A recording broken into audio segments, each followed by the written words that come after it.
Passons à l'OM, les gars, parce que là, il y a beaucoup de choses à dire. Là aussi, il y a des recrues. D'ailleurs, il y a même des recrues inattendues, puisque peut-être que Gattuso ne s'attendait pas à retrouver aussi vite ces Marocains et Sénégalais. Ndiaye était titulaire ce soir, Ounahi et Harit aussi de retour de la CAN. On a même vu la recrue camerounaise qui est entrée en cours de match. Mumbagna, exactement.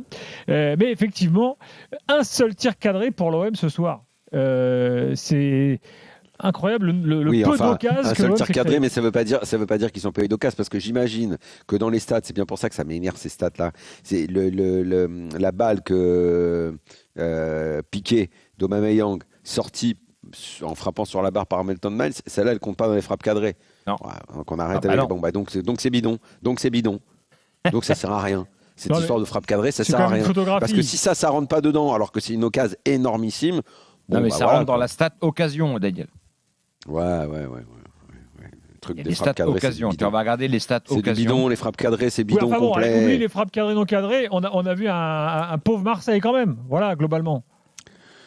Occasion 8 pour Lyon, 6 pour Marseille. Voilà les stats du match. En fait, Marseille, ils m'ont donné l'impression, et je la vois souvent, cette chose-là, et à chaque fois j'ai cette idée-là, notamment sur la seconde période où ils ont été meilleurs, qu'il y a toujours les bonnes intentions, mais que ça manque de qualité.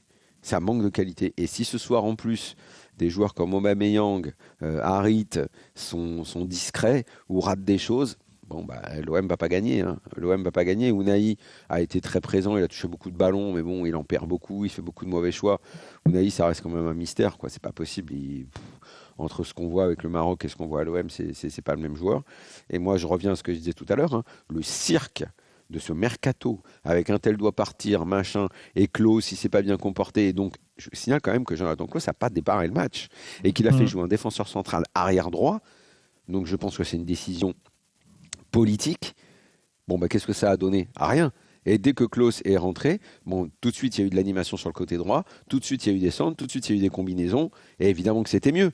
Donc si en plus l'OM, de manquer de qualité, ils se tirent une balle dans le pied parce qu'ils ne font pas jouer les meilleurs joueurs, ou ils se perdent dans des conjectures de mercato mal géré, où il fallait virer Klaus, mais maintenant comme il est là, on va le réutiliser, bon, bah, ils se mettent dedans tout seuls. Hein. Ils se mettent dedans tout seuls, l'OM. Stéphane, je suis totalement en phase avec Daniel sur le dossier Klaus, ça c'est sûr. Et on a vu effectivement quand il est rentré tout le bien qu'il pouvait apporter à cette équipe. On a vu aussi quand l'attaquant camerounais rentrait le bien qu'il faisait à Aubameyang, qui a absolument besoin aujourd'hui d'être avec un autre joueur devant. C'était le cas déjà quand il jouait avec Vitinha. Et bon, on verra ce que ça va donner avec ce joueur que moi je ne connais pas du tout. Mais en tout cas, lui, il a été la meilleure opportunité du match. Elle vient d'un 2 entre Aubameyang et le Camerounais. Faris Mumbagna, c'est lui dont on parle. Après, c'est sûr que l'OM sera beaucoup mieux quand au milieu, ils ont Verretou, Rongier. Là, Jean Onana, bon, c'est gentil, hein, mais c'est en dessous. Il leur manque des joueurs qui sont importants. Au coup d'envoi ce soir, ça, c'est une recrue, Daniel, donc on peut quand même le regarder encore comme un point d'interrogation sur Onana. Qui ça? Onana. Est-ce que c'est un joueur qui a le niveau pour jouer à l'OM? Bah non, moi je veux que Verretou joue, je veux que Rongier revienne. Ça changera le jeu de l'OM quand c'est de la bien aussi. Oui, Onana, c'est pas un titulaire en puissance, c'est sûr. Bon, on peut quand même considérer que Gattuso a fait une équipe, on va dire, plutôt offensive quand même à l'extérieur, parce que Ounahi et Harit, c'est pas des milieux défensifs.